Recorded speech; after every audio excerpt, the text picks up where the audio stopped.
नमस्कार।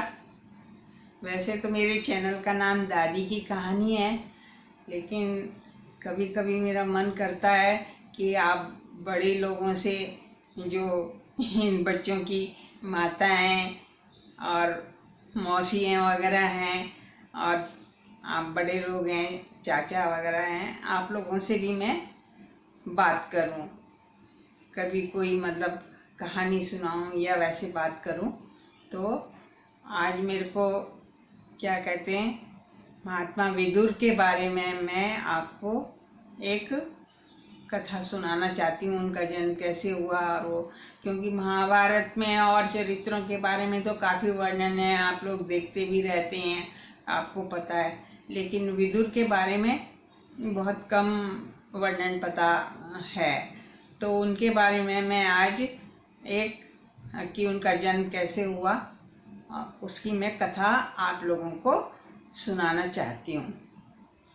तो बहुत पुराने ज़माने में एक ऋषि थे, ऋषि मांडव्य, और वो बहुत बड़े ऋषि थे, बहुत ज्ञानी थे, वेद शास्त्रों का ज्ञान था और वो बहुत तपस्वी थे और वो बहुत मतलब अपने ध्यान में मग्न रहते थे। तो एक बार वो अपने आश्रम में कुटिया से बाहर एक पेड़ के नीचे तपस्या में, ध्यान में लीन थे। तो उसी समय जो राजा के धन चुरा करके कोई चोर जो थे भागते हुए आ रहे थे और उनका पीछा कर रहे थे राजा के कर्मचारी।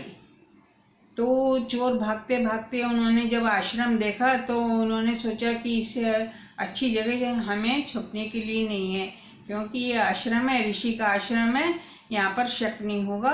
इसलिए वो आश्रम में घुस गए और उस समय क्योंकि कुटिया खाली थी, ऋषि तो तपस्या में लीन थे, बाहर पेड़ के नीचे बैठे हुए थे।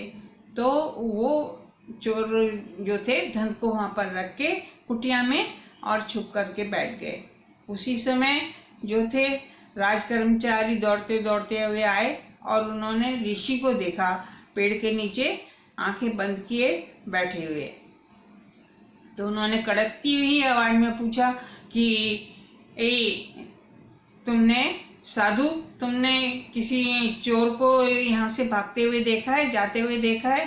लेकिन वो ऋषि इतने ध्यान मग्न थे, उन्होंने सुना भी नहीं और उन्होंने कोई जवाब नहीं दिया। फिर दूसरी बार उन्होंने क्या कहते, कर्मचारियों ने फिर ऋषि मांडव्य से बहुत कड़कती आवाज में पूछा कि तुमने किसी चोर को देखा है यहाँ पर? तो फिर उन्होंने जवाब नहीं दिया, क्योंकि उन्हें पता ही नहीं चल रहा था, वो इतने ध्यान मग्न थे। तो उन्होंने, जो कर्मचारी थे, उन्होंने वहाँ की आश्रम की तलाशी लेनी शुरू की और वो वहाँ पर उनको वो चोर और धन मिल गए। तो जो राज कर्मचारी थे उन्होंने सोचा कि वो जो ऋषि हैं वो इन चोरों के सरदार हैं, इसीलिए उन्होंने जवाब नहीं दिया है और वो कोई ऋषि महात्मा नहीं है, वो इन चोरों के सरदार हैं। और उन्होंने राजा को जाकर के सारी बात बताई। तो राजा ने कहा कि तुम उनको पकड़ के लाओ। तो वो ऋषि मांडव्य को पकड़ के राजा के दरबार में ले गए और उन्होंने कहा कि ये इनके चोरों के सरदार हैं। तो राजा ने अपने कर्मचारियों का विश्वास कर लिया और बिना जाने बूझे समझे, बिना कुछ मतलब जांच पड़ताल किए और ऋषि मांडव्य को उन्होंने सजा सुना दी कि इनको जो है तुम सूली पे लटका दो। अब राज कर्मचारियों ने क्या किया कि उनको ऋषि मांडव्य को सूली पे लटका दिया। लेकिन क्योंकि ऋषि मांडव्य जो थे उस समय ध्यान में मग्न थे, इसलिए उनकी मृत्यु नहीं हुई और वो जीवित रहे। और जब और ऋषियों वगैरह को सबको पता चला ऋषि मांडव्य के बारे में, तो सब लोग देखने के लिए आने लगे और उन लोगों ने कहा ये तो बहुत अन्याय हुआ है, ये इतने बड़े ऋषि को जो है ये राजा ने चोर समझ करके और इनको ये ऐसी सजा दे दी। और फिर राजा को भी अपनी भूल का एहसास हुआ और उसने क्या कहते हैं ऋषि मांडव्य से बहुत क्षमा मांगी कि आप मुझे क्षमा कर दीजिए, मेरे से भूल में और मूर्खता में ये अपराध हो गया है। तो ऋषि मांडव्य ने राजा को कुछ नहीं कहा और ऋषियों ने पूछा कि आपने क्यों मतलब ऐसा कर रहे हैं कि कुछ। तो ऋषि मांडव्य ने कहा कि मैं किसको दोष दूं, क्योंकि राज कर्मचारियों का तो काम ही है कि प्रजा की सुरक्षा करना, और जब इनको चोर मिले मेरे आश्रम में तो इनको मतलब शक हुआ, इस वजह से मेरे साथ ऐसा व्यवहार हुआ। तो ऋषि मांडव्य जो थे धर्मराज के पास पहुँचे और धर्मराज के पास पहुँच करके उन्होंने धर्मराज से कहा कि धर्मराज आप ये बताइए कि मेरा ऐसा क्या कसूर था, ऐसे मेरे से क्या पाप हुआ था जिसकी आपने मेरे को इतना कठोर दंड दिया। तो धर्मराज ने कहा कि आप इतने बड़े ऋषि हैं, महर्षि हैं, तो आपको तो मालूम ही है कि अगर पाप जो है जाने में किया जाए या अनजाने में किया जाए, या छोटा हो या बड़ा हो, उसकी सजा या फल जो है वो तो भुगतना पड़ता है मनुष्य को। तो उन्होंने कहा कि मेरे से क्या पाप हुआ है, मैंने तो कभी पाप नहीं किया।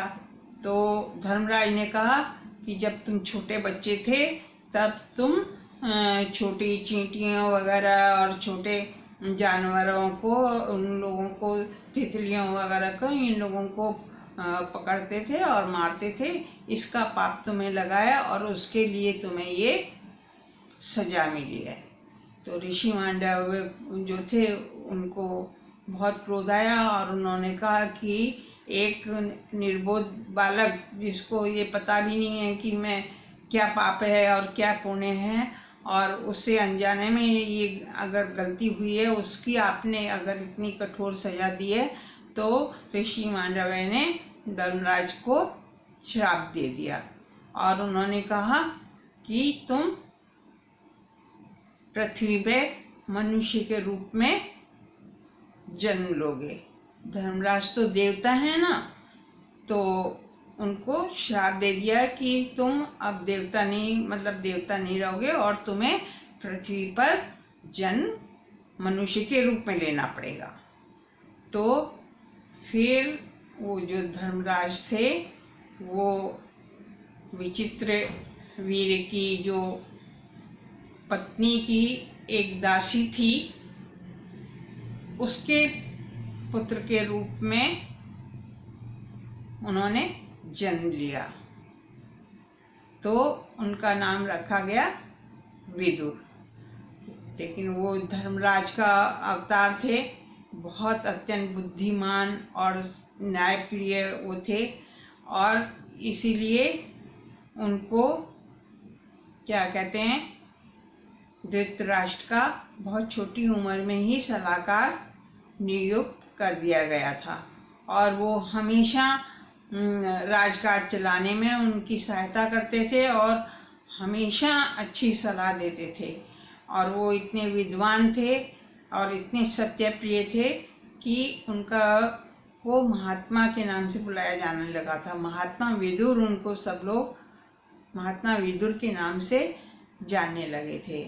जब आप लोगों को तो मालूम है, जब युधिष्ठिर और दुर्योधन के सभा में जब वो क्या कहते हैं धूर्त क्रिया हुई थी और जुआ खेला गया था, तभी भी विदुर ने क्या कहते हैं धृतराष्ट्र को बहुत समझाया था कि आप दुर्योधन को रोकिए, ये जो है हमारे राज्य के लिए और आपके परिवार के लिए ये बहुत घातक सिद्ध होगा, इसलिए आप इसको होने से रोकिए।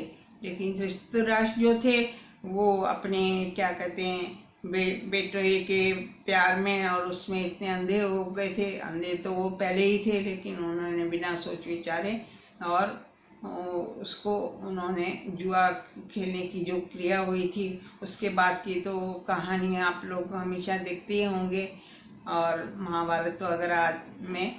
तो इस तरह से इनका विदुर का जन्म हुआ था और ये धर्मराज के अवतार थे। तो ये कथा मैंने आज आपको बताई, और अगर आप कोई और कथा वगैरह सुनना चाहें तो आप मुझे बताइएगा। और अगर आपको अच्छी लगी है तो फिर लाइक बटन दबा दीजिए, और सब्सक्राइब नहीं किया है तो कर दीजिए। फिर कोई अच्छी कथा अगर लगेगी मुझे, मैं सुनाऊंगी तो आपको पता चल जाएगी। तब तक आप लोग सब खुश रहिए, सुखी रहिए।